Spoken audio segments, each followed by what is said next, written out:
Transportation colleagues, welcome to our Transportation Performance Management webinar today.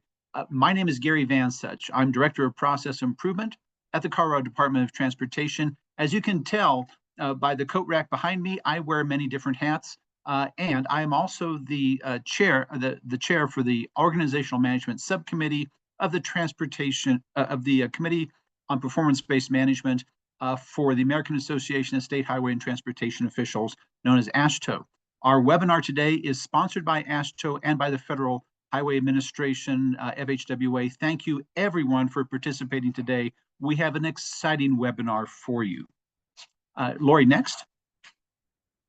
Our TPM webinar series, Transportation Performance Management webinar series, we've been holding that every other month for the past few years. This is the 23rd webinar in the series. We're very excited by the topic today. Our topic today is case studies, the next generation of continuous improvement methodologies. We would love to get your thoughts about future webinar topics and presentations. So if you have some topics, please put those in the chat pane in our wonderful Zoom technology today, or feel free to send us some notes on that. Please use that chat pane during the webinar, submit some questions for today's presenters. Compliments are always welcome too. We don't always think about that, but that chat pane is a great place to put compliments, and please do submit those ideas for future webinar topics. Lori, next. Our agenda today, we are starting at 2 p.m. here, Eastern Standard Time in Colorado. That's 12 noon. Again, my name is Gary Van Such. I will serve as your overall host. We are co-sponsored by Federal Highway Administration. Our Federal Highway Administration representative is not available today, so we will not actually be having comments from Federal Highway Administration. However, Anna McLaughlin from AASHTO is here. We'll be presenting some comments about the organization, about the webinar, and about all the wonderful things that our transportation industry is doing. Then my colleague, Dave Putz, and Dave also wears many different hats. One of the hats is he is co-chair of our Organizational Management Subcommittee for the AASHTO CPBM Committee.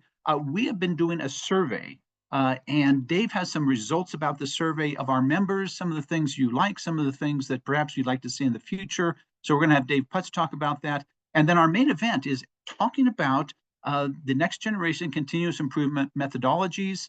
We've had some of the winners from the National Focus Innovations from the AASHTO Innovation Management Initiative. I had the wonderful opportunity to present those folks, and then you're going to hear from them, these wonderful innovations in continuous improvement from across several different states. Kalli Wegren is going to join us via video. She's going to be talking about an innovation that's called the GIS Potholes Field Map and GeoHub layer. It's a wonderful innovation from here at CDOT and shareable across the nation. Also from CDOT, John Kronholm. He has a wonderful research-based innovation regarding wildlife underpass sizing. And Mark Kilian from the Arizona DOT about remote-controlled skid steer. We then have an opportunity to ask questions. Again, as you think about them, put those questions in the chat pane. Compliments are always welcome. Also appreciate that. I will moderate that Q&A back and forth with our presenters and with other folks that are online. And then by 3:25 Eastern Time, we will wrap up. An exciting day in front of us. Lori, next, we are going to skip our FHWA presentation. Anna, I'm going to ask you to unmask and unmute and chat with us for a while. Thank you, Gary. Here I am. Oh, it's funny because I'm sharing a slide that is both my background and one of the things I want to tell you all about today. Hi, everyone. Good afternoon. I'm really, thank you for joining us. I'm really glad to be here. Today, we're going to focus on this webinar on continuous improvement and innovation in the area of transportation performance management. It seems like a really lofty topic, but we're going to delve into these topics. And I'm excited to hear from our speakers. In our rapidly changing transportation landscape, these concepts, we're not just talking about buzzwords, right? These concepts are essential practices that drive our progress and ensure that we can meet growing demands placed on our infrastructure and services. Continuous improvement involves refining our processes, policies, and practices to enhance performance, efficiency, and outcomes. It is about fostering a culture where feedback, learning, and incremental advancements are integral to our operations. Innovation, on the other hand, requires us to think creatively and embrace new technologies, methodologies, and paradigms. It challenges us to step outside of our comfort zones and explore new solutions to longstanding and emerging challenges. In the world of transportation performance management, innovation might involve leveraging big data analytics to better understand travel patterns, utilizing cutting-edge materials to extend the lifespan of our infrastructure, or adopting advanced project delivery methods to expedite construction and reduce costs. I'm excited to hear from our speakers today about how they are embracing innovation at their DOT. Their insights will offer valuable perspectives on how we can all enhance our performance management practices. I encourage you to engage actively in the discussions, ask questions, and think about how the strategies and ideas they presented today can be applied to in your own context. And before I wrap up and hand it back to Gary, I do really want to talk about another opportunity to collaborate, learn, and share best practices at AASHTO's Conference on Data Management and Analytics, Planning, and Performance Management. The name of this conference is really a mouthful. We're going to be in St. Louis, Missouri, the September 17th through 20th. And it's going to be 4 days of informative sessions, interactive workshops, and lots of fun networking and social activities too. We have just extended the early bird registration date until August 2nd. So you all have a few more, a couple weeks to get the early bird registration rate. I think we're going to put a link in the chat to the conference website. And I hope you can all join us in St. Louis. That's really what I had for everyone today. Again, I'm happy to be here and looking forward to a productive and enlightening session. I'm going to hand it back to you, Gary, to get things started. Thank you, Anna. In the chat pane, you see some details about the conference. Encourage you to sign up. It's going to be a wonderful time in the Arts City there in St. Louis in September. And Anna, I want to thank you for your comments, as well as all the work that you and your colleagues at AASHTO headquarters do for those of us in state DOTs. Terrific work, and we appreciate the support that you provide. Lori, if you could reshare the screen for just a moment. I am very pleased to introduce Dave Putz from the Iowa DOT. Again, Dave wears a lot of different hats. Dave is the co-chair for the Organizational Management Subcommittee of the Committee on Performance-Based Management for AASHTO. And one of the wonderful things he's been doing recently is a survey of CPBM members about the kind of things that work, the kind of things that they would like to see in the future. So Dave, without further delay, I want to turn it over to you for a review of those wonderful survey results. Thanks, Gary. I'm waiting for someone else to be done sharing so I can. Woohoo! Hopefully this means you have something in front of you that resembles saying CPBM issue survey. Would that be correct? Good. Looks cool. Good. Well, greetings to everyone, whenever and wherever you may be. I hope your day has been and will be a good one. As Gary mentioned, the CPBM as part of a kind of a self-directed journey on where to find a focus and put our attention to, and then at least the near term, conducted a survey. My appreciation to AASHTO for making sure the invitations all went out on this survey. It was done actually not that long ago, probably about 2-3 months ago. We ended up with 50 respondents. The vast majority of them came from state DOTs, and as you can see for the map, we managed north and south and east and west. Probably an area we would have liked to get some responses would have been in the northwest in terms of state DOTs, but it looked like a very good mix. Oddly enough, there were 3 responses who said they came from a state DOT, but nowhere did they indicate, even in their contact information, what state they came from. So I don't know what that means, but we certainly have plenty of responses. We did ask the folks who took the survey what their scope of responsibilities were. You can tell just by this real simple graph that the The majority had performance management and asset management in their scope of responsibilities. And it should be noted they were allowed to provide more than one answer, because clearly the sum here is bigger than the 50 responses we received. Risk management and other was primarily planning, whether it be state or strategic oriented. So a good mix of folks, but performance management and asset management were the bulk of our respondents. Now the survey asked for a number of things, actually. Among them were topics of interest to respondents as well as challenges. And to help take a look at the results post-survey, a determination was made that we would, in addition to offering another category, we would present a base set of topics, and you see them here listed in alphabetical order, a very wide range: accountability, culture, resilience, policy, workforce management.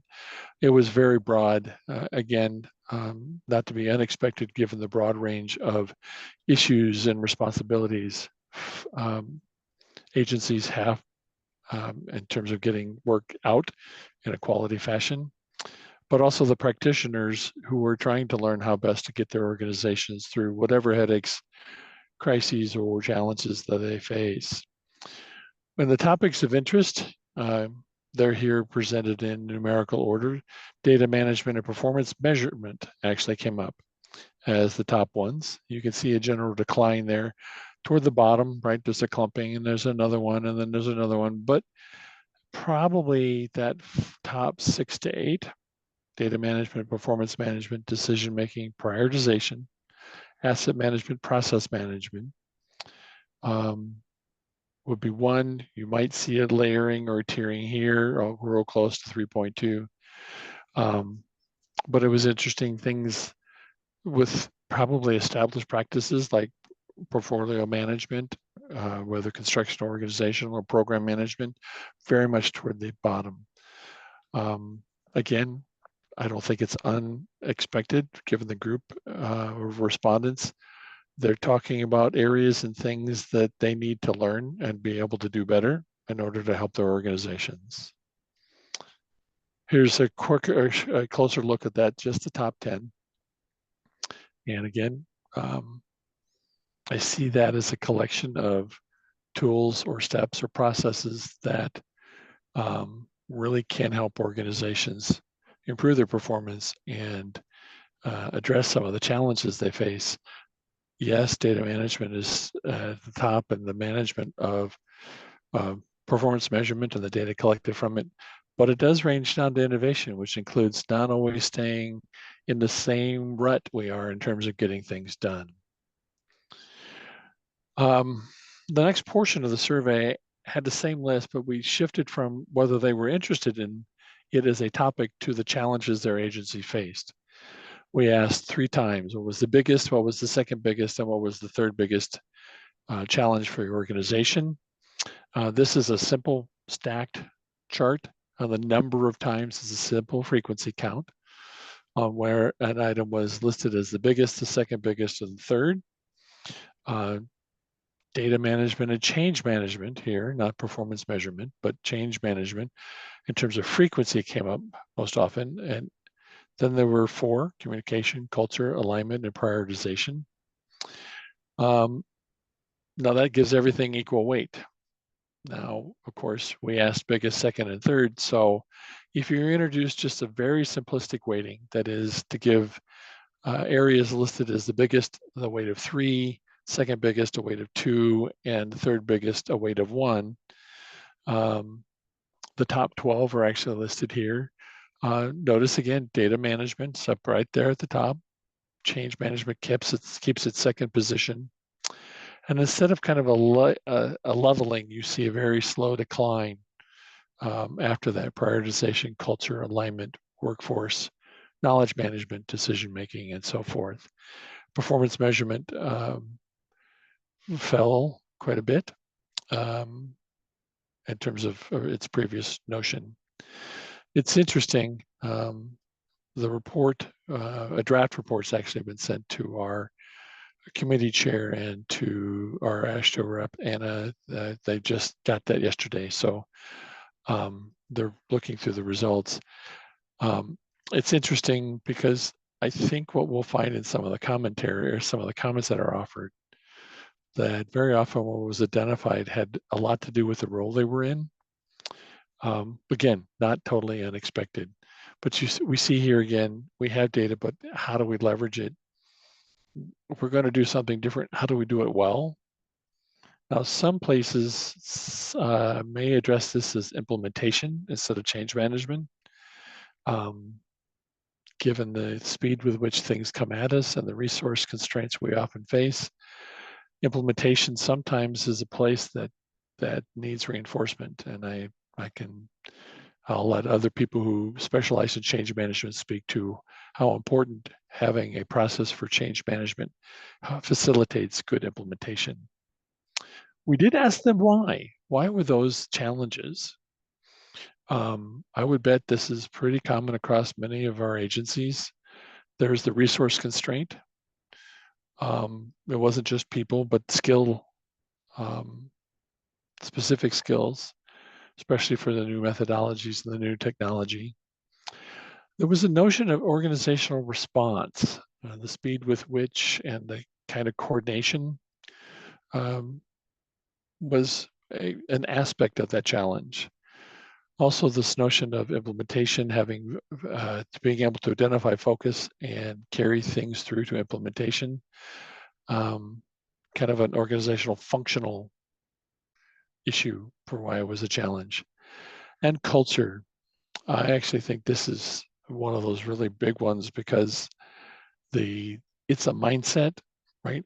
It's a collective belief in how to approach or how to address issues or challenges. And the mind shift identified in some of the comments, I think, pointed to it would be beneficial if we could see some of that and perhaps be more open to some of the innovation or innovative approaches and technology utilization that we believe we can help us. And yet again, data shows up. I don't think it's totally unexpected. Data is going to be a driver for us. But it wasn't just that you have it. You have to be able to manage it. You have to be able to use it and integrate it into the work that has to get done. We did ask agencies to share a little bit about how they went about making operational and strategic decisions. These were connected to 4 aspects. That's identifying importance, how they went about implementing, could they actually evaluate or demonstrate impact, and then of course, do they spend any time looking at the sustainability? I got it up and running, how do I maintain it? Ratings on that 1 to 5 scale show they were actually pretty close, right? Very middle of the road, all slightly above that midpoint. But we do break it down a little bit. The ratings were have no practice, ad hoc, defined, actively managed, and integrated. And hopefully you can see there that a reassuring thing is very few identified having no practice, and the area it is probably one of the newer ones, and that's sustainability. So that may not be a surprise. It's good to see it clumping up out of the low rating, but the one most often reported was still ad hoc. Kind of a little valley here in the defined area, and then actively managed would probably have fallen into the second most often reported level of maturity. So again, I like breaking down data to see if there are patterns. I don't think it's a rush to provide, probably no fear that no one's got nothing, right? There's absolutely no decision making or any structure at all. But it does suggest that if we can move maybe the ad hoc and define agencies or support them enough so that we can move up at least the stage, we might actually see a significant improvement in terms of both skill level and practice. We did ask them what sources external to the department that they reach out to and look to for support for performance-based management efforts. I want to say it's kudos to the organizations, FHW and AASHTO, that they're still identified as the top. Conferences and TRB, I guess TRB is a specific example of a conference. Peers, I think we really do appreciate the experience and the lessons learned from those we work with across the country. So consultants do show up for NCHRP research. Interestingly enough, web portals were low, but I know right now there's a lot of emphasis on how do I pull resources together? Where do we put it? How do we make it accessible? And I know web portals have been a tool we've been attempting to leverage more. So whether it be the established ones around transportation performance management or agency capability building, I would hope if we did this again in a couple of years, that particular number, the web portals number, would increase. Now, we did ask an open-ended about the future. In 5 years, where do you see performance management practices? And this was nice to read because it was, for the most part, pretty uplifting and positive. Folks really do believe that technology and automation are going to allow us to leverage the data we have to improve not only how we do our business from an efficiency point of view, but actually make our decisions more data-driven. Maturity of practice. Your muscles get stronger the more you use them. I think there's hope that as we get better at this, we learn how to not only exercise, but exercise the right way, that our practices will improve. Data again comes through. I think if there was an underlying topic across the survey, it would be data. In this case, what the hope is that the technology and time and the focus on data means our data practices really become enhanced. And lastly, performance management away from the system, from systems, right? Planning resilience, societal outcomes, customer focus. There's really this sense that if we've gotten to a place where our system measurement or performance management practices are maturing, that we'll take that as a good sign, and then we'll turn that attention to another area of focus or of interest or need. All of that said, that's about as much as I have for you. I've got, I don't know, Lori, how did I do on my time? You did great. I hadn't planned on taking any questions. So So Dave, if there are questions, I encourage folks to put that in the chat pane. After our other presentations, we'll have a chance to join each other and ask each other questions about the survey as well as the presentations. How's that sound, Dave? I plan to be here. Sounds fantastic. All right, that's great. Thanks again. Dave's work is part of the overall work of the Committee on Performance-Based Management and our Subcommittee on Organizational Management supporting that overall work. AASHTO is a volunteer organization, run by volunteers, very ably supported by the good folks at AASHTO headquarters. And we want to make sure that the products and services we provide are useful to you all. I am the chair of the Committee on Organizational Management, and Organizational Management is the primary sponsor, along with AASHTO headquarters and FHWA headquarters for today's performance-based management webinar. Lori, if you could go next. Our Organizational Management Subcommittee's mission is to help transportation agencies achieve organizational excellence and to advance the practice of performance management by identifying, analyzing, and sharing information to improve organizational performance at the strategic, tactical, and operational levels of the organization. A part of the way we do that is through these webinars, and boy, do we have some wonderful presentations today. There are a number of different parts of AASHTO, and we try to all work together. One of the other parts of AASHTO is the AASHTO Innovation Initiative. now slightly rebranded as the AASHTO Innovation Management. They have an annual competition, if you will, for the best innovations out there. There are many that get there are many applications each year, and there were 7 chosen as winners in the most recent round. Those winners actually had a chance to go in person to present to the AASHTO Spring meeting earlier this year. And not everybody gets a chance to go to that annual spring meeting. So we have the wonderful opportunity to hear from 3 of those innovations today. The first one up is Kalli Wegren from here at Colorado Department of Transportation. We have her participating via a video. Lori, could you cue up that video? And again, if you have questions about that, please put them in the chat pane. We will address those during the open Q&A session. So Lori, go ahead. Hello, my name is Kalli Wegren, and I'm going to be presenting on the CDOT GIS Pothole Field Map app in Layer today. Unfortunately, Bradley Myers and Paul Hughscheck, 2 other team members, weren't able to do this recording with me, so I will be presenting on behalf of the team. First, I just want to say thank you to AASHTO and Federal Highways for inviting us to the Transportation Performance Management webinar. And just a huge thanks to Lori Richter for coordinating and facilitating this recording. Since we weren't able to be there in person, we were still excited to be able to share out this innovation. So thank you, Lori, for allowing us to record our presentation for day of. I will be putting all of our contact information at the end of the presentation. So anybody who has any questions, feel free to reach out to us since we won't be able to answer questions live today.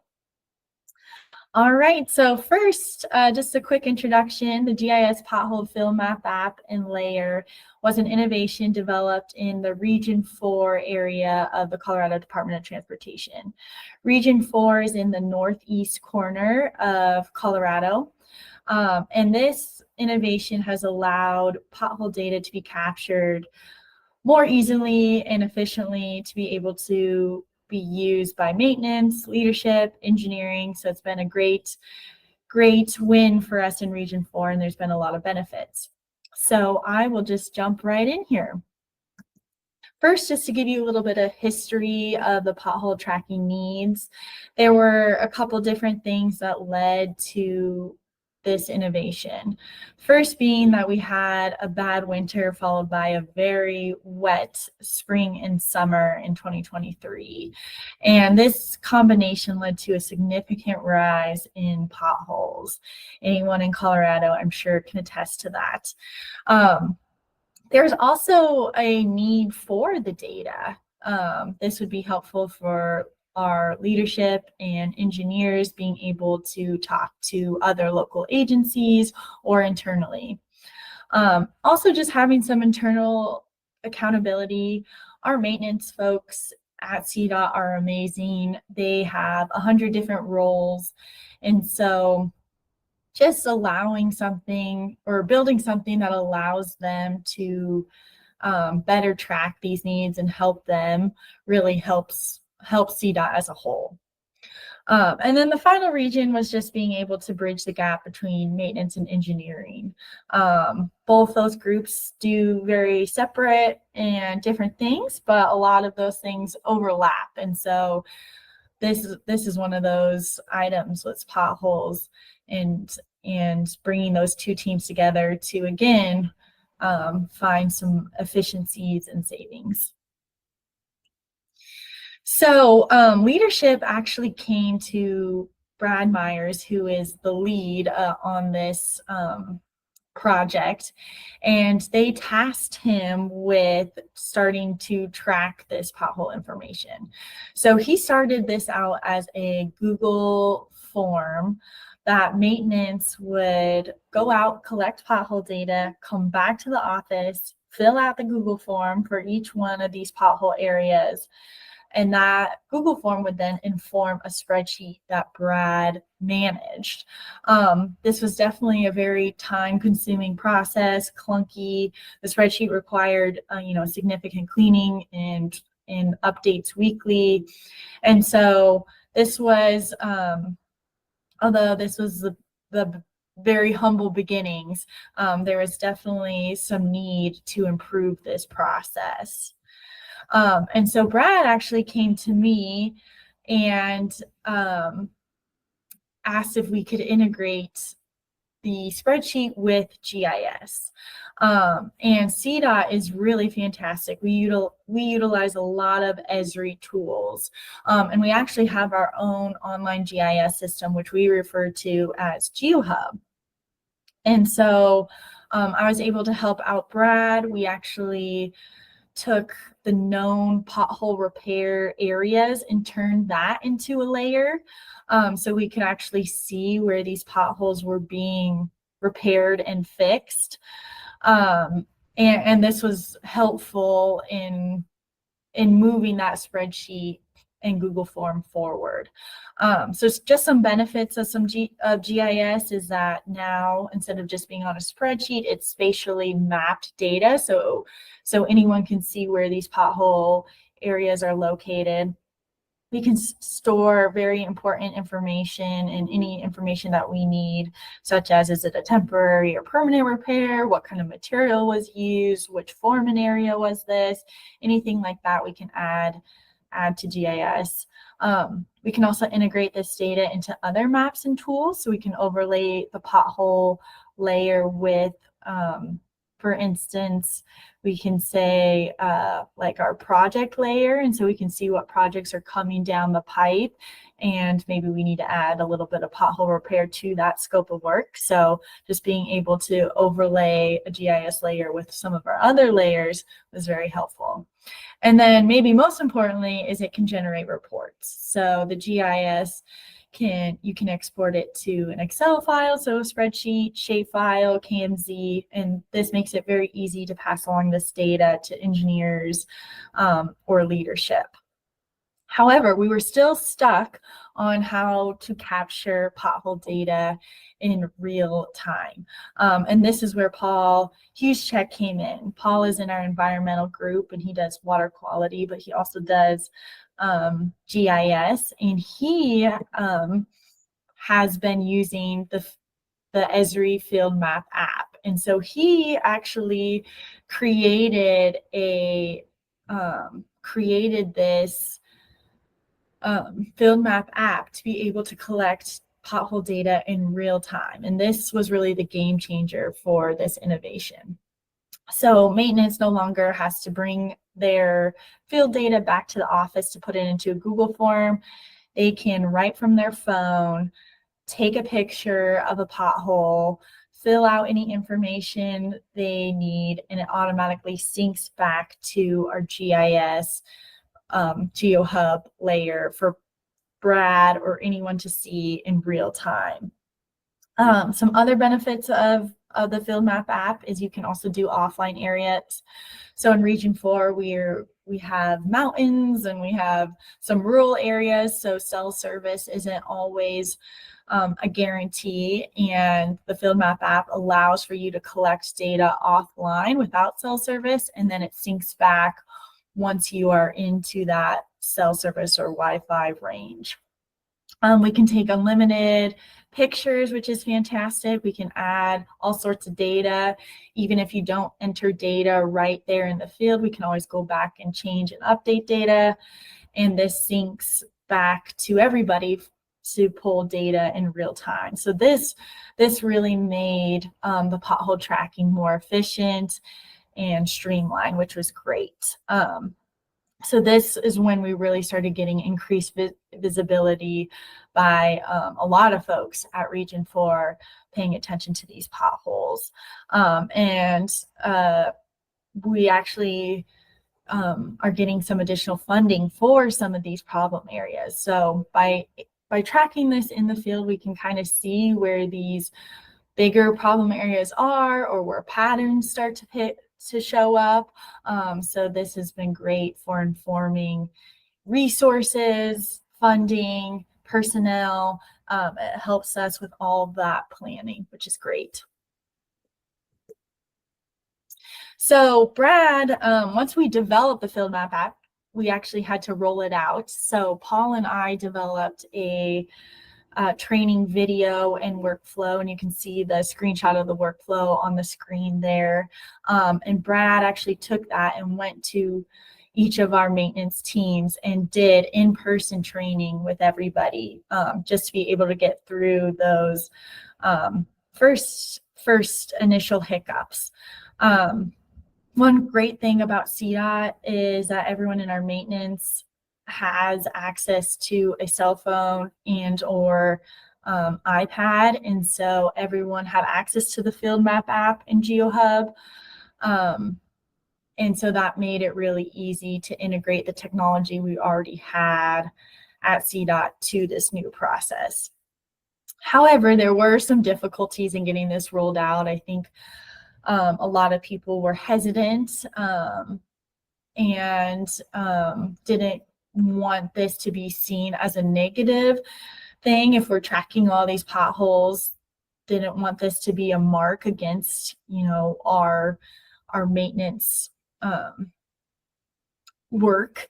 And so it did take a little bit of promotion and marketing to get people on board. And we've been really careful with that messaging because we really want this to be a positive thing. We want this to be able to help maintenance and help leadership and help the engineers. And so that's where we've been really careful with this promotion. But Brad did a really good job. I think he got a lot of the foreman areas leadership on board by presenting the benefits of collecting the pothole data. And one group in particular out east in our region actually had higher visibility by the engineers, where normally, since she's in a rural area, didn't really get a lot of visibility. And so that was a big turning point in promoting and rolling out the Field Map apps, is when one of these areas actually got funding to help fix these potholes in their area because they were tracking these potholes, which is fantastic. And we rolled this out last July. You can see the training went out at the end of July 2023. And so it's only been about a year, and already money is being distributed to these areas that really need it because we have the data to back it up, which is fantastic. And so our first project is rolling out in Region 4 to fix these pothole areas. And the Division of Maintenance at our CDOT statewide level is looking to utilize these tools statewide to help with funding disbursement now, which is awesome. So the current status, potholes are continuing to be identified before they go out and patch the potholes. We're really gaining traction within our region and statewide. We've been promoting this a lot, which has been great. And we've gotten some great feedback and interest. And then we are just continuing to build that historical data set, which is awesome. So we can track those areas that maybe are more prone to potholes, and that will better inform our CDOT planning needs. And then the first engineer project is being planned in one of our eastern areas in Region 4, which is great. So really, we're hoping that the pothole app continues to gain momentum. I think Region 4 has really shown the value of this, and we're continuing to build that. So hopefully that we can expand this statewide. And I think eventually this would be fantastic to link this to our Co-Trip app, which to identify, you know, pothole areas, just so motorists can better plan when they're traveling and be safe on the roads, which is the ultimate goal. So here is our contact information. Again, thank you so much for letting us present our innovation today. We're really excited about this pothole innovation. So please reach out to us if you have any questions or feedback.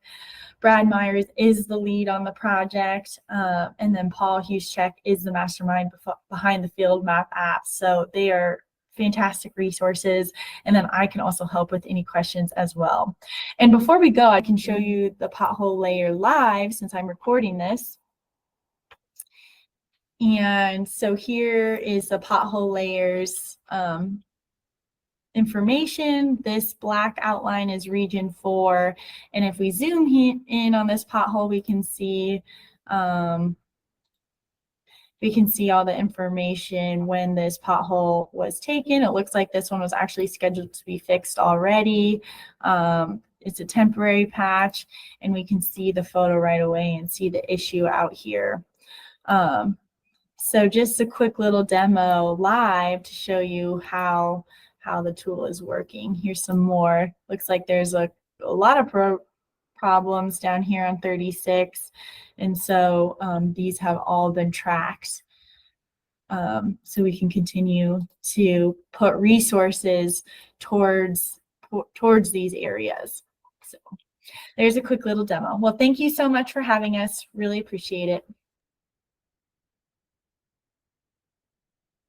All right. As chair of organizational management, I love hearing about innovations anyplace. As you might imagine, since Kalli and her colleagues Paul and Brad are fellow members of Team CDOT, I love it doubly. Folks often talk about workforce development and leadership development, and there are lots of wonderful efforts underway on that. This is a primary way at CDOT. Only a few years ago, Kalli and actually one of the other folks, Paul, on the team, were interns here at CDOT. They are now, as you can tell, up-and-coming leaders. The future of transportation looks bright, folks, when there are folks like Kalli and Paul and Brad online. I want to turn it over to another colleague from CDOT, John Kronholm. He has the next presentation, a wonderful set of research, statistically based. John, can you share your screen and take it away?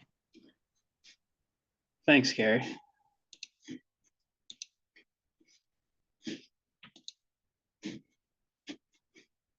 Okay, so hopefully I am now sharing my presentation. We can see it, John. Very nice, thank you. I'm the resident engineer for Eagle and Lake counties in Colorado here, located up in the mountains near Vail. And I've been the project manager on the Vail Pass Auxiliary Lanes project now since about October of 2016. And that project proposes to add a third lane up and down Vail Pass.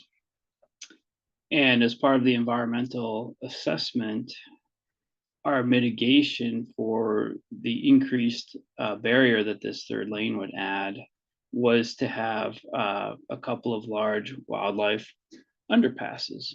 And the photo you see here is a mule deer taking a look at a tractor trailer truck running across I-70, one of my favorite pictures from our wildlife cameras up there.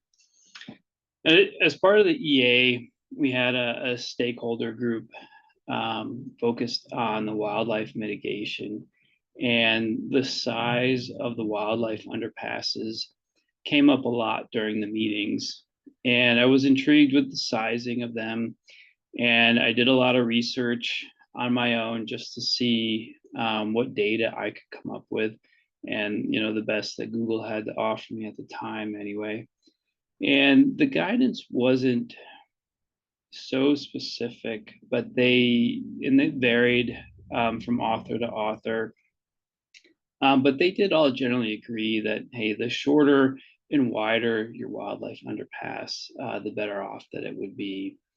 And we also discussed at length the concept of the openness ratio, and a more recent, at the time, FHWA publication kind of said that was perhaps a little more questionable as a reliable index or measurement of how successful your wildlife underpass should be.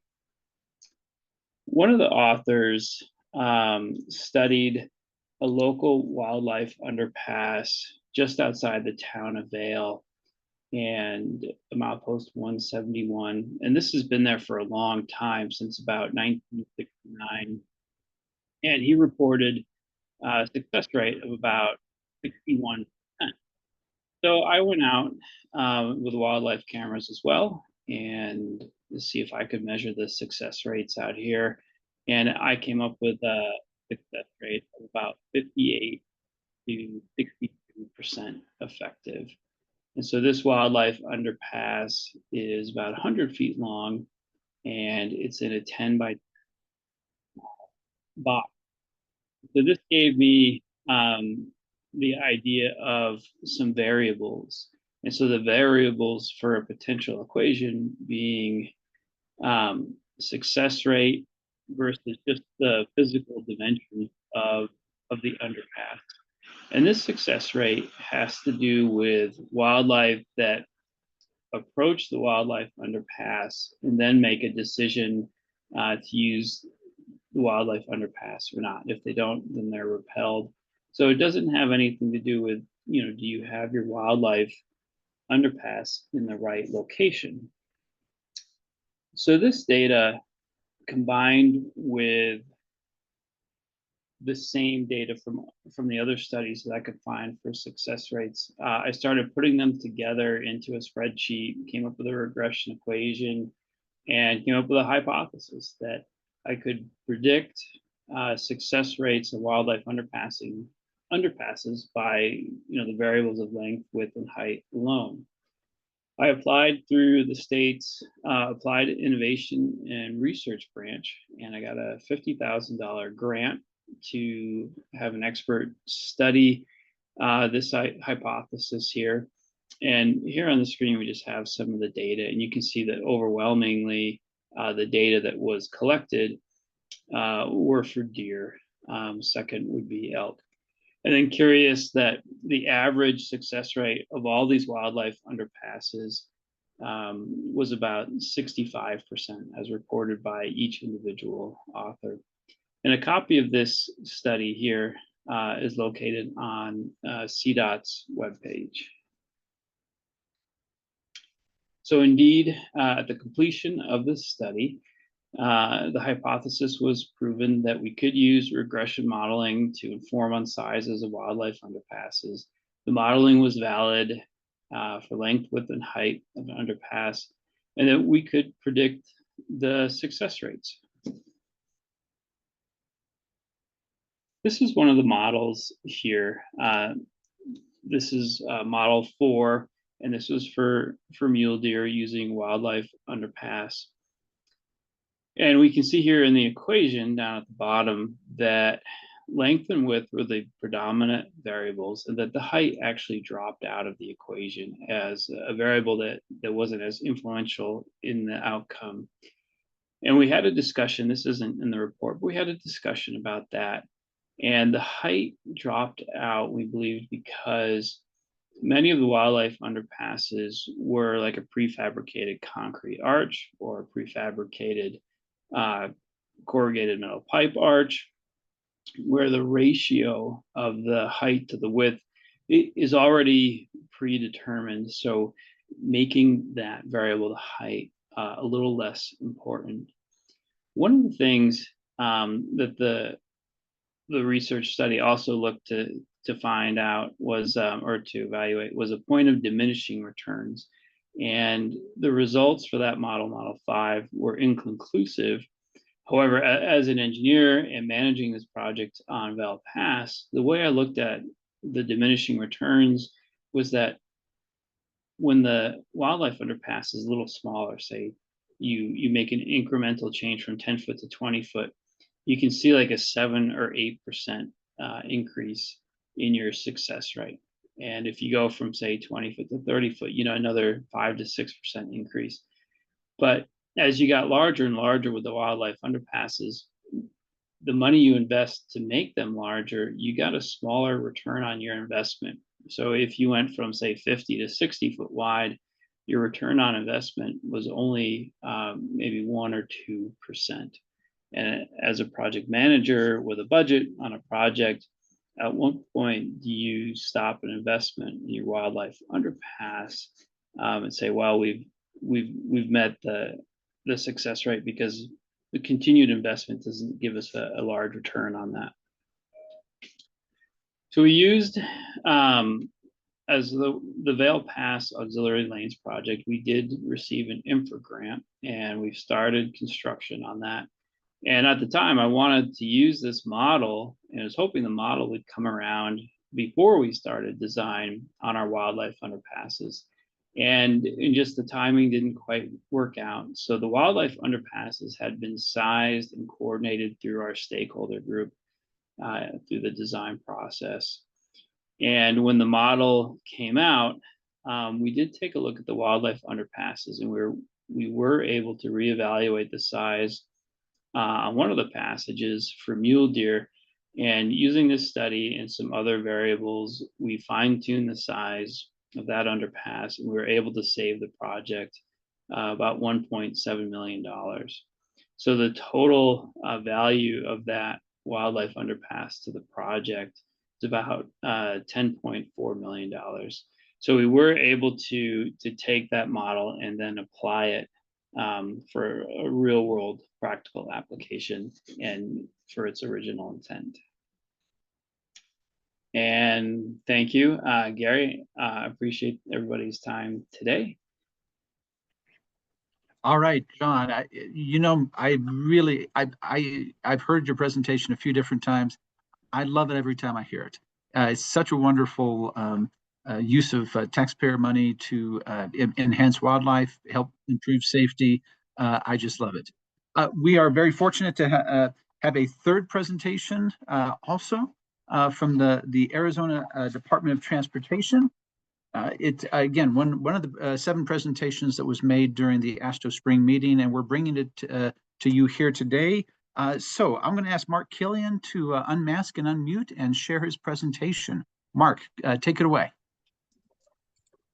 Thank you. I appreciate it. And thank you for letting me speak here today. I'm getting my screen set up currently to share with you. Please let me know that it's coming through and you can see it okay. Looks good, Mark. Yep. Again, it's a pleasure to be here, and it's great to hear these innovations again. Having the pleasure to hear these 2 previously at the spring meeting. Again, it's fantastic information, and just to be a part of a group like this it means a lot to us at ADOT, and to know that what we can share can hopefully make a difference with others as well. So to get started in my innovation, this is our remote control skid steer and box culvert drainage maintenance. And our intent is to keep our water under the road and not over it. As you can see from my first slide here, this is something that we run into quite often in our glorious state due to the monsoon storms, and it can bring large amounts of debris down the road. Again, my name is Mark Kilian. I'm an ADOT Highway Operations Maintenance Supervisor out of the Avondale Yard. And I've been in this position for 7 years now, and been with this agency for 11. So what are some of the issues we face with the box culverts? And one of them is, again, the monsoon storms. Brings large flow debris and actually ends up clogging the box culverts underneath the highways with so much debris that at some point that water has to find a new way to go. And unfortunately, that's over the road, which, as we know, can cause significant damage to the surface and the underlying structures.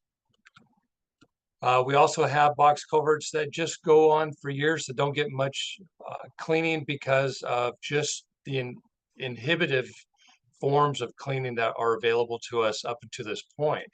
It's very expensive and hard to get into some of these boxes because of their size and their locations. So unfortunately, they get left, and the maintenance is minimal. Also, some of them are based on locations. In case in point on this one you're seeing here, this is actually on the downflow from a mining location.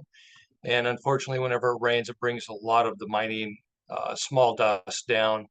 Believe it or not, this box is actually 6 feet tall.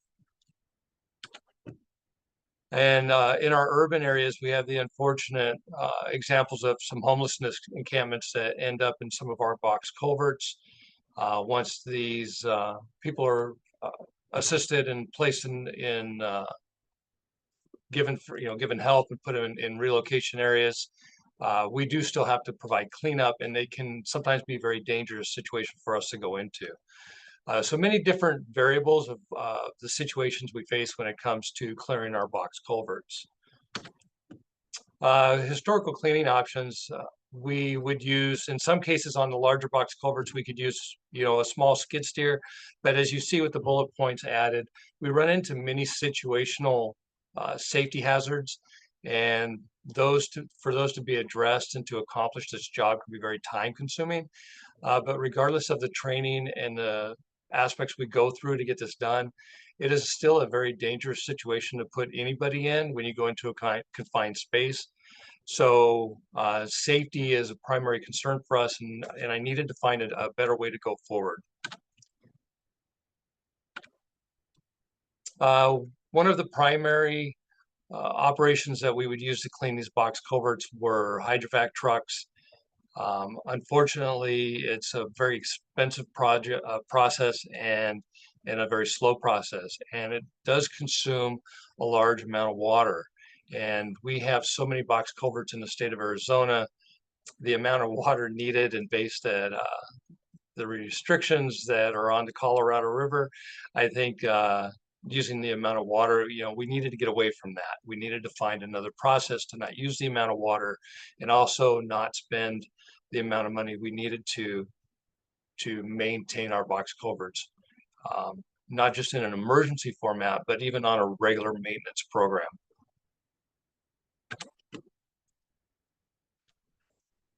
Another option we had was what we called drag lining or slip lining. There's different terms that are used throughout the industry. Usually what this entails is maybe on a 2-lane road where it's feasible, 2 pieces of equipment on each side going back and forth, dragging metal blades or metal objects just to help drag that material out back and forth. It is very time consuming. It takes very skilled labor or operators to perform this task. And it is still something that takes quite a bit of time for us to accomplish, because once you get so much material out, you have to unhook all the equipment, get it out of the way, and then bring more equipment in to clear that debris before you can continue on.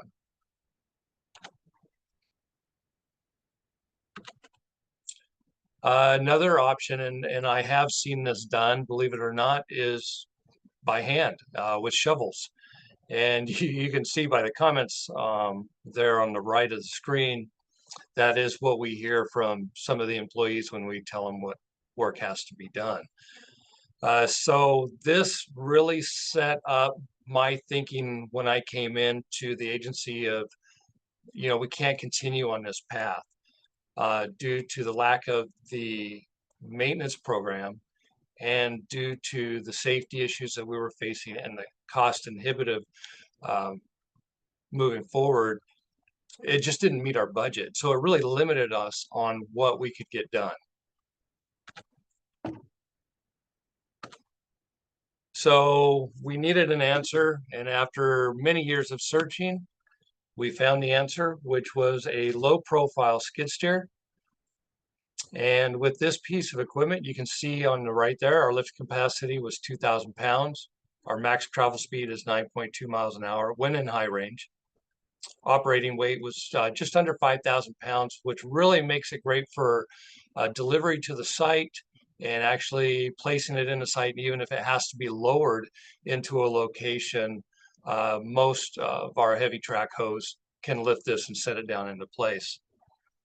The height of this piece of equipment on wheels, as shown in the picture there, is 43 or just under 44 inches. There is also a over tire rubber track system available for this machine, which we utilize as well. And when we are on that system, we are at 44 inches high. And the standard bucket size is 62 inches. So with this piece of equipment, we can go into a box culvert that is down to 4 feet, precast down to 4 feet. And now we can go down to 3 feet when necessary, as the manufacturer of this equipment now makes a machine small enough to get into a 3-foot box culvert. And it is quite a sight to see. When we operate this piece of equipment, it is operated with a dual joystick control that hangs on the controller, which you'll see here shortly. This is an open joystick controller, which allows us to perform multiple movements on that piece of equipment at the same time. So we can be lifting, curling, dumping, moving forward, and turning left and right all at the same time. As you can see by the image, it provides lots of different allowances for us. We have forward and back antennas, depending on which direction the machine is going based on operator stance. We can control our speeds. We have different levels of speeds. We have full LED lighting on this piece of equipment. And we also have auxiliary controls. It does have hydraulics, so we can also hook up other attachments besides a bucket. So a mower deck that runs off of standard flow can be hooked to this piece of equipment.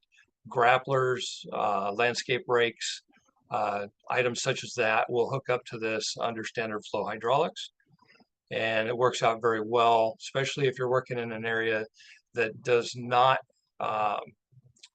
provide real good operator safety. If you're in the seat of a standard skid steer based on maybe slope degrees, or again, confined space.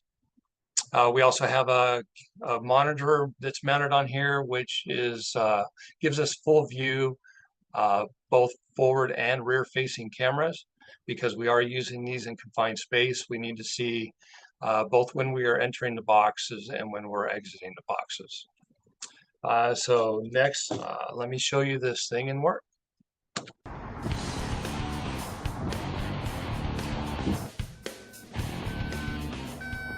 It's real similar to a regular skid steer, other than you're not sitting in it. Well, in the past we used to use these big metal drags and 2 loaders, and it would take hours to clean out one compared to what we can do with this thing. It is a skid steer. It's a Bobcat skid steer that's just been modified.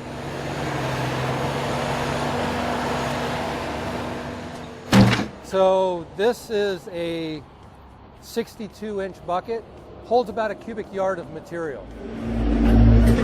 One person can go out with this and be out there by themselves and accomplish what it would take 4 people to do with the old drags. So this is the remote, and these are all your bucket controls. It's exactly the same as a regular skid steer. It has 3 different speeds on it. So it has the snail, which is crawling, turtle, which is what we pretty much always run in, and then it also has a rabbit mode, and it gets going. Having the loader here as support keeps the remote from having to track so far, so we can just get it out and keep moving from the box out while the loader comes in, gets the material and hauls it out. Standing right by the box, I'm constantly watching where this is so I don't get hit, and also watching where he's coming in so I don't step out in front of him. You know, definitely have to have communication between both operators. You may not think so, but it is taxing on the operator, and he's very focused on what he's doing. And if there's other equipment around, like a loader, if they're removing work and they're in close proximity, you know, they have to work very closely with each other. So there's a lot of concentration going on. Depending on the environment, the support can be very minimal. It could just be a loader operator and maybe a water truck if we need dust suppression. But this is a one-man band when it comes to clearing out the box. We had a location that had 4 barrels, 250 feet long, 4 feet high by 10 feet wide. And our estimate from the contractor was $235,000 to have that hydrovac, and it would take them around 63 days of working time. We did it in 4 days for $4,700. And then you add the cost of the machine, $125,000. So literally in that one location, we not only paid for the machine, but still saved another $100,000. And now the machine's paid for, and we went out and did our entire unit. I don't have to worry about a contractor being out here for months on end, potentially impacting traffic. I know we can be out here within, be in a location and out within a few days, and then we can move on to other work, whether it's more work like this or it's other road work. They're going to be able to go in, get the work done quickly, and then those people that are involved in that are back on the team, and they're back doing the other work that needs to be done.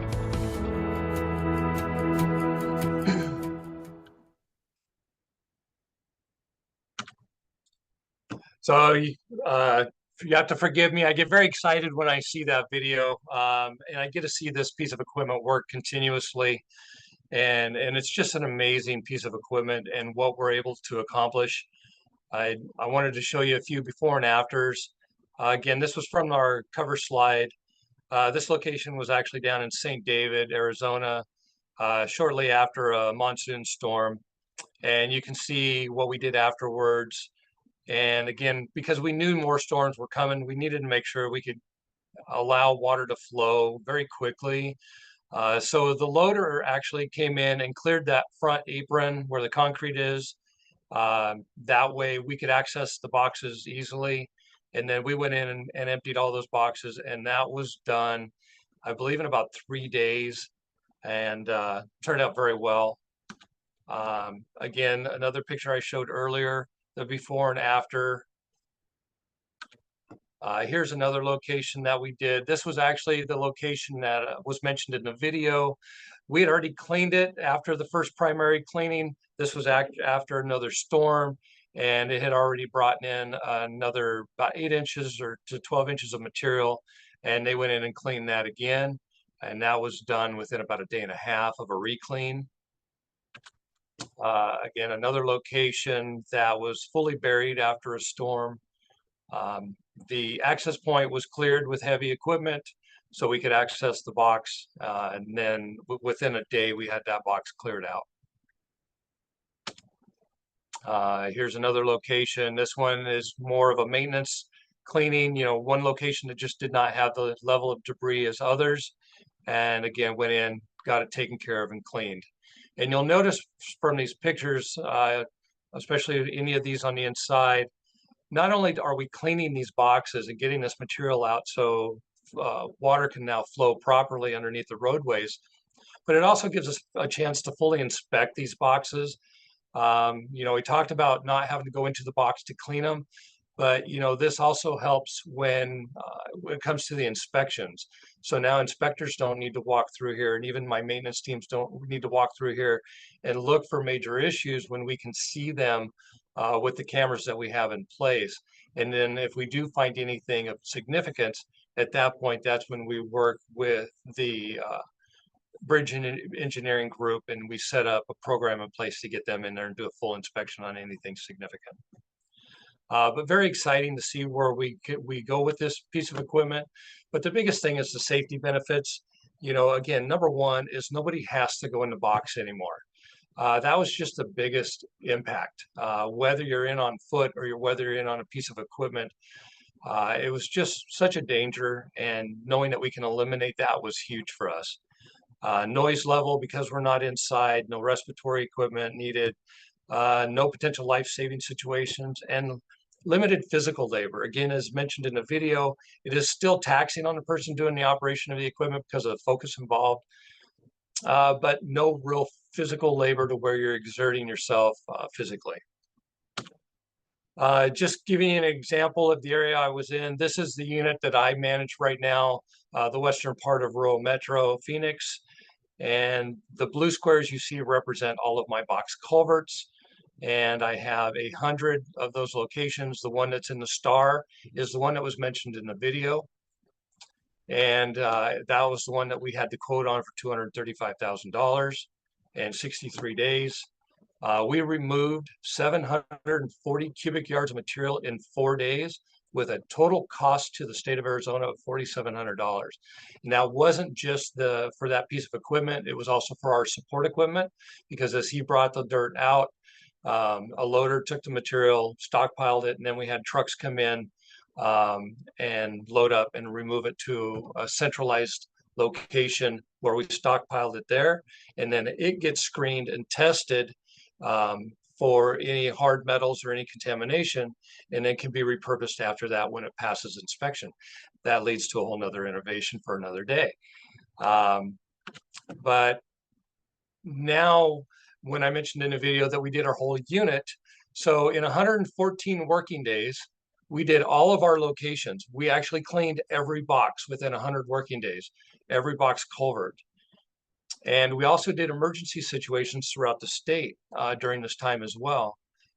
And we had a total cost to the state of Arizona of $236,000. And remember, our quote from the contractor just for that one location was $235,000. So for the same cost, we did every box culvert within our unit. It was amazing, amazing feat when it comes to the financial aspect. And just to give you some retrospect, this is Phoenix Metro alone, Central District. And there are 650 box culvert locations. And this is the state of Arizona, 7,000 box culverts that we have in the state of Arizona. That's a lot of box culverts. And I can assure you, like most states, between funding and staffing and equipment available, you're only maintaining a fraction of those. And that's where we were at when we started this program a couple years ago. And we're now growing. We've added a second machine. We are sharing this equipment throughout the state, teaching new operators how to run this equipment and making a huge impact. And moving forward, again, mention here the second machine. Also, there's a rental company within the state of Arizona that has purchased numerous pieces of equipment to help meet the demand. And it's not just the demand for us as a state agency, but we have the county agencies, city agencies, tribal, anybody that is dealing with the same scenarios. There's more and more of this equipment now coming online. The manufacturer, which is in Canada, has continued now to grow output and increase reliability as the demand nationwide and globally has significantly risen. And this new innovative process is bringing high cost savings annually for years to come, and will ensure our box culverts are maintained to the highest levels of reliability. And that is the end of it. And I can show you real quick before I stop sharing, the pile you see there in the background was removed in one day with this piece of equipment that you see here, and then stockpiled with the loader. So very high volume piece of equipment. Thank you. Mark, love it, love it, love it. I'm sure your Arizona taxpayers love that you saved money. I know that your fellow CDOT or fellow ADOT employees appreciate the improved safety here. Folks, we are to the Q&A session. So we're going to go to an all sharing mode. There are a few questions coming in from the chat pane for our presenters.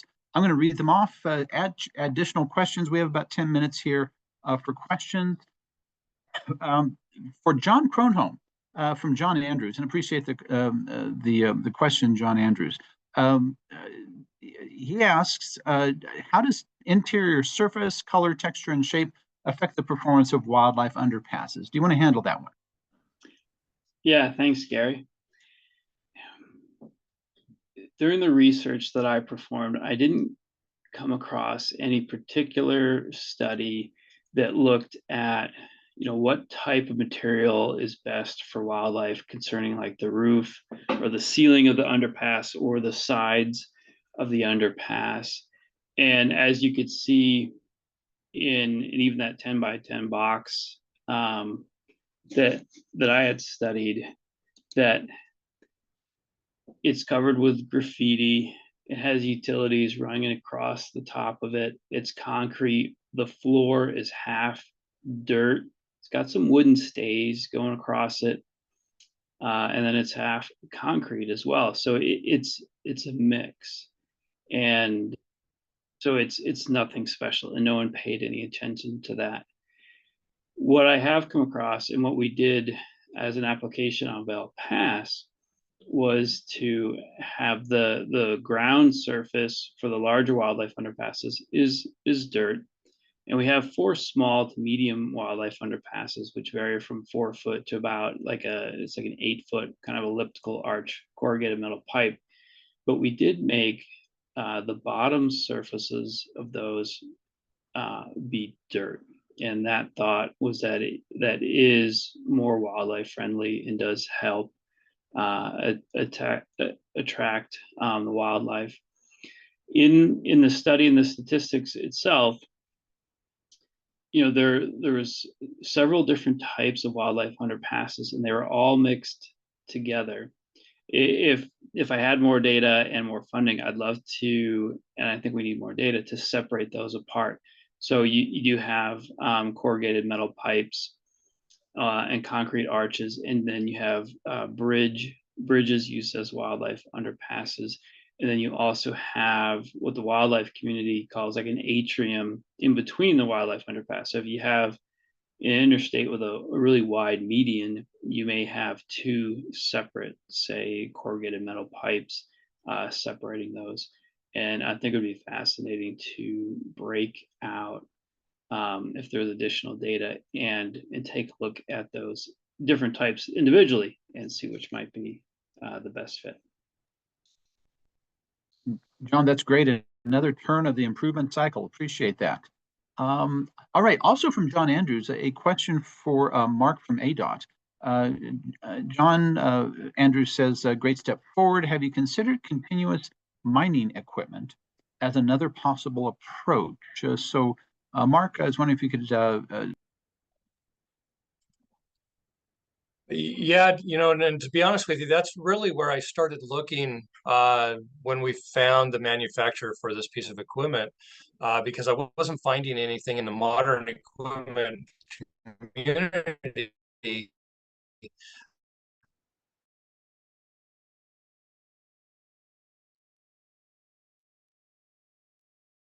as far as, in fact, the one that we have was the second one in the U.S. The first one was a prototype being used in California, and I had a chance to meet with them. But the company that created these has actually been a part of the mining industry for quite some time, and they are developing, and this came from their remote control operations within the mining industry. So I'm continuing to look and work with that industry to find more ways that we can bring their engineering into a modern maintenance program within state agencies. Of course, cost prohibitive, to a certain extent, but I think we've shown the justification of where we should be with this equipment and why we needed to be here now that we are here. And so going forward, I think there's going to be more and more companies coming out with more smaller scale remote control or even fully automated equipment. But at this point, I am still spending a lot of time with the mining folks to see if the engineering and the equipment in scale to what we need is ever changing, and how it could improve what we've got going on now. So I don't have anything currently lined up, but again, constantly are working with the mining industry because they seem to be a driving force in this kind of equipment. Mark, thanks. It's great to have support from outside the industry too. That's wonderful.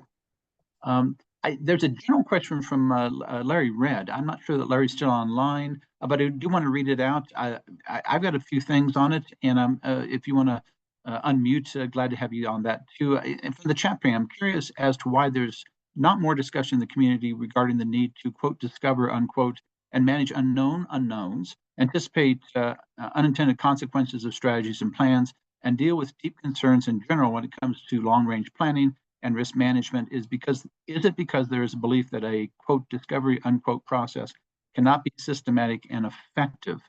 So we'd love to get other folks' thoughts on that.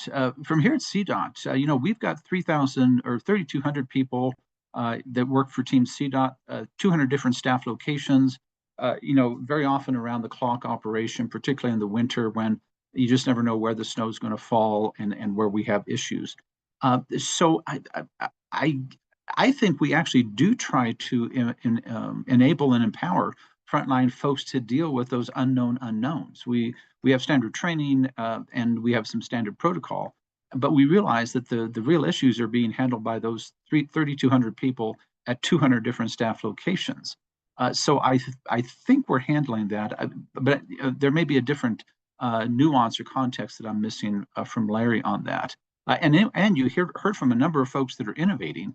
that's a great sign that people are actually taking on those things that are causing them issues and doing something about that. 3 great examples today. I'm sure many others across the industry. Anybody else want to take a stab at talking about that? If Larry's still online, other additional thoughts from Larry. Anybody want to take that one on?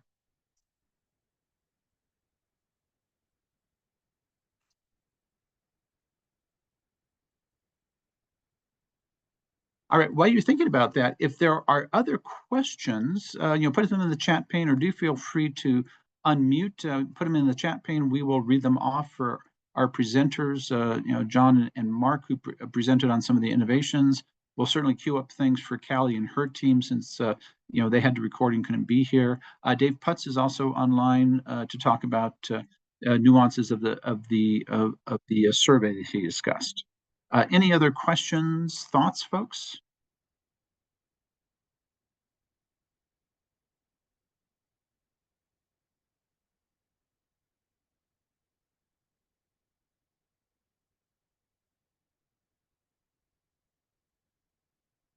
Any other questions, comments, compliments? And again, there have been a few in the chat pane. Appreciate that.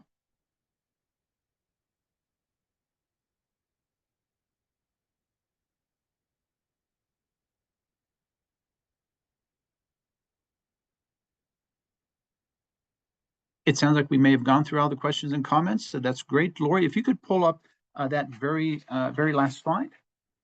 Folks, thank you for a wonderful webinar today. Thank you to Mark and John and Dave for the presentations. We'll certainly pass along our thanks to Kalli and her team. Also, there's terrific innovation out there in support of all the 52 member organizations of AASHTO and the many affiliates that we've got. Please save the date. We have every other month Transportation Performance Management TPM webinars. They typically begin at 2 p.m. Eastern time. They are at the TPM portal, and the next ones will be published very soon. The AASHTO 2024 Conference on Data Management, Analytics, and Planning and Performance is an in-person session. Going to be a wonderful session there under the arch or close to being under the arch in St. Louis in mid-September. Thanks again to Anna for discussing that earlier. TPM webinar number 24, which is going to be the best of that joint conference, will be in October. TPM webinar number 25 is regarding driving equitable transportation outcomes. I'm looking forward to hearing about that, all the different best practices from across our members' organizations as part of AASHTO. That's on November 20th. And the AASHTO Committee on Performance-Based Management, TPM and TSP quarterly meeting. It'll be held virtually as a CEO roundtable in early December. Lots of interesting and informative efforts coming up in support of trying to help everybody be successful across all of the AASHTO organizations with organizational management. Thank you again. Thank you to all of our presenters. Thank you to Lori Richter from SpyPond Partners for all the organizing that you did behind the scenes. Thank you, folks. We'll see you in the conference in September and in the upcoming webinars.